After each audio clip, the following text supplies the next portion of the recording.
Quelle est la volonté de Dieu pour ces enfants-là? Le psalmiste qui a écrit Psaume 128 dit que les enfants sont comme des plantes d'olivier. Je me rappelle quand je lisais, lorsque le roi Salomon était en train de bâtir la maison de Dieu, puis le temple, il a utilisé les oliviers côte à côte avec de l'or. Vous savez, lorsque quelqu'un vient vous visiter, il peut décrire déjà ce qui est dans votre maison seulement par la qualité de la porte, bien la qualité de ce qu'il voit, quand bien même il n'est même pas encore entré dans votre maison. Et la Bible nous dit que les enfants sont une bénédiction de l'Éternel. Heureux est celui qui a rempli son carquois. Ils discuteront avec vos ennemis à la porte. Alléluia. Gloire au Seigneur. Amen. Alors, il y a des caractéristiques que nous pouvons parler et connaître des plantes d'olivier.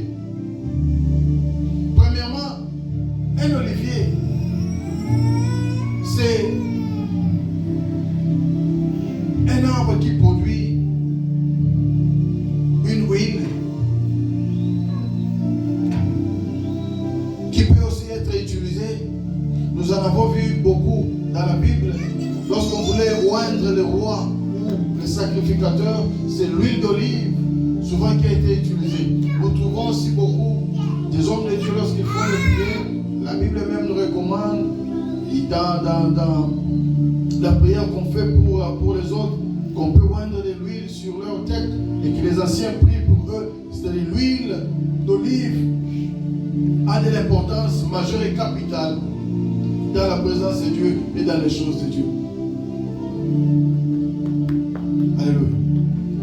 Le premier point que nous allons parler sur nos enfants doivent être d'une distinction et ils doivent avoir des résultats exceptionnels. Comme l'olivier est unique, c'est-à-dire chaque partie de l'arbre d'olivier ou de plante d'olivier a de la valeur. Même lorsque vous cueillez seulement par les feuilles de l'olivier, vous allez voir une différence. Ils ont une nature qui est différente de toutes les autres feuilles des autres arbres. Qu'est-ce que cela veut dire pour nos enfants? Ils doivent avoir un destin exceptionnel. Un avenir qui brille, qui a de la valeur. Alléluia. Comme nous disons, l'olivier est unique. Et nos enfants doivent être uniques. Alors, nos enfants ne sont pas autorisés à vivre une vie d'échec dans leur destin. La Bible dit, ils seront la tête et non la queue. Ils seront premiers et non derniers. Toujours au-dessus et jamais en bas.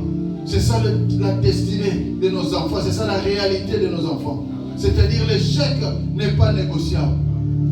Comme tout bon parent qui se respecte, lorsqu'il parle à ses enfants sur les exploits qu'il a accomplis dans ses études, il dira toujours que moi j'étais toujours le premier.